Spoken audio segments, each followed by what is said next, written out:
Hello everyone, it's the Canadian Wi-Fi and welcome back to another upload, OU this time. Okay, so a long time ago in Gen 5, I made a dragon spam team, and it was based around just dragons being incredibly overpowered in Black and White and Black White 2. And it actually did pretty well for itself. You may remember, you can check it out. It'll probably be linked in the description down below. If you're not familiar with that team, whatever, it kind of gives a leeway into today's video, but not too much. The idea behind this team was a bunch of dragons, and obviously my ult is dragons still exist. And then to clean up with a bulky SD Scizor, because generally when teams are weakened and chipped away by nothing but Draco Meteors and Draco Meteors over and over and over again, Scizor will be able to come in on something and set up one SD and generally be able to win from there. At least that's the plan. So I wanted rocks up, I wanted something to be able to lure in fairy types. I mean, Infernape doesn't really lure in Clefable, but it can at least damage it better than Terrakion can.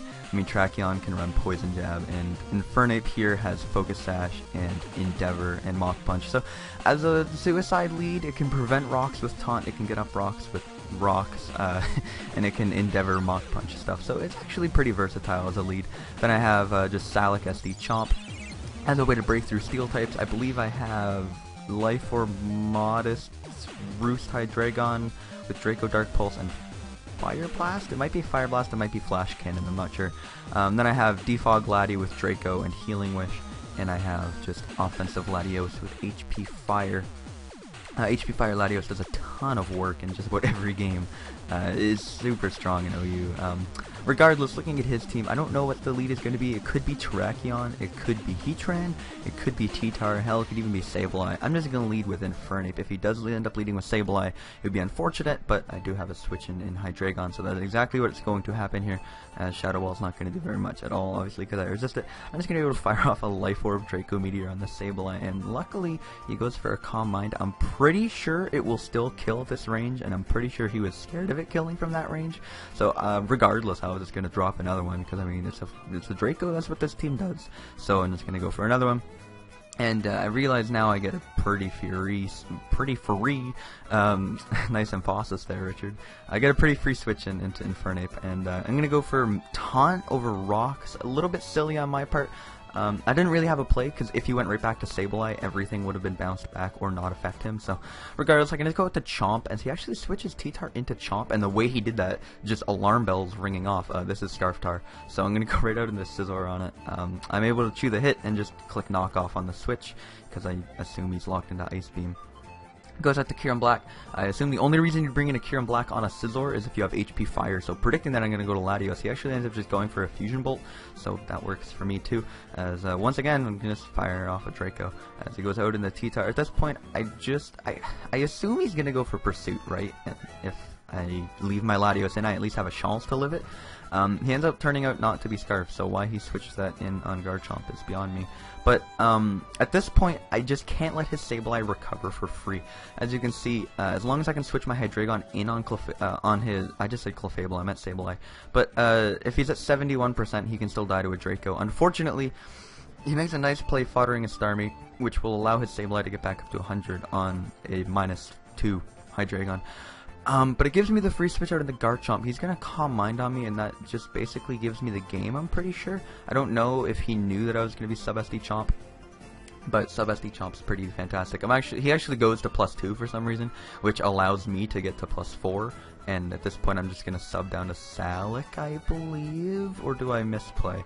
I misplay, but he ends up not going to Terrakion, he goes to Heatran, which gives me a second chance to sub down to Salac. So, as you can see, I wasn't actually, I was low on the ladder, but I wasn't actually that low on the ladder. I think I was like 9-1 when I got this battle, so I was at least out of the sludge at the very, very bottom.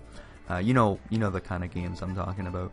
So that's basically the idea behind the team, is you just click Draco Meteor a hell of a lot, and late game, either Chomp can sweep with Sub-Salac, or ideally Scizor can. I have a second game for you here as well, this time a replay. As you can see, another standardish looking team, just offense in general. Looking at his leads, I assume it's going to be like a Rotom Wash, maybe a Talonflame kind of thing. Going to lead with Infernape either way, because I can pretty much guarantee myself some Stealth Rocks. as he is going to end up leading Talonflame. And the wise man's play here would have been going for Endeavor and taking care of the Talonflame, because if you look at my team, I don't have much for Talonflame. Unfortunately, I just get up the rocks, and at this point, Talonflame is going to clear out some bodies. Infernape's left at 1. I do have Endeavor still to go. Then he's going to crit my Garchomp. I'm pretty sure that mattered. Chomp's bulky. I know it was a banded Talonflame, but Chomp's pretty fucking bulky. So I'm not quite sure if, whatever. I mean, look at my team now. Suddenly I'm down to 3 Mons against 5 on offense, and that's not a good thing. So he's going to go to Heracross. I'm going to miss the Draco Meteor, and he's going to kill me with close combat. Excuse me? I just kind of sat there in the chat for a minute. I just kind of like, ha, GG friend. And he lulled and said GG as well. Because, I mean, like, if things weren't already going poorly enough for me, that pretty much seals the deal, right? He goes to Weavile. I actually do have a switch into Weavile, which is Mega Scizor. I'm not totally weak to everything. So I'm going to go to Scizor, get the Roost off, which is pretty obvious. The only reason you'd bring in a Venusaur on it is if you were going to go for, I guess, Leech Seed, but more obviously Hidden Power Fire. So I'm going to go right out into Latios as he actually goes to Drill. I didn't really want to fuck around. I just went right for Psyshock in case he wanted to stay in a Sludge Bomb. Latios is basically the last thing that can actually do anything on my team. And unfortunately a Psyshock plus HP Fire is not going to kill the Drill. And he's going to get up Rocks, which just kills my Infernape on switching. This Psyshock's going to do enough to the Rotom where I'm not scared of it, and I'm going to be able to get a free Roost. Unfortunately, he goes for Pain Split, which kind of baits me into just dropping a Draco. It takes care of the Rotom, and Drill is basically gone, but in comes Weavile, and he's free to Pursuit Trap me, which is really upsetting, because obviously Venusaur is now a problem. He makes the good play of switching right into Venusaur, but I am specially defensive Scizor. I did a quick calc. I saw that I could chew this hit.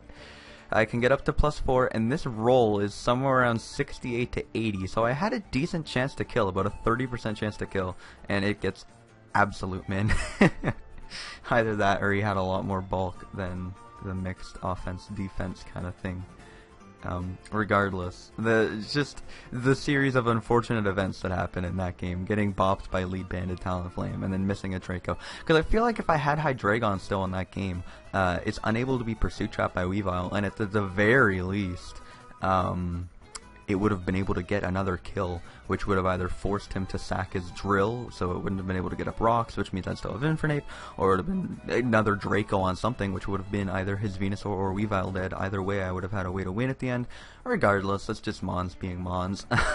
This team's going to be down below. I actually updated my pace bin recently. If you guys want any of my OU teams, I literally made a pace that is the Canadian Wifire's OU teams. I think there's like 25 of them, and they're arranged from, for me, they're arranged from, what's the word I'm looking for? It's what I don't have in MK. Oh, consistency. They're arranged in order of most consistent to least consistent, but it's also kind of thrown in like how much do you really want to use this team, because I have a couple like really standard Hippo balance teams, but they're near the bottom because nobody fucking wants to use that shit. Regardless, yeah, check out my Pacement if you're interested in some OU teams. They're okay, I guess. They're kind of fun. And that is going to be it for me for today. I hope you guys enjoyed this one. If you did, a rating would be much appreciated. Feel free to check out my other stuff as well. And hope to see you all next time. Take it easy, guys. Have a good day. See you later. Peace out.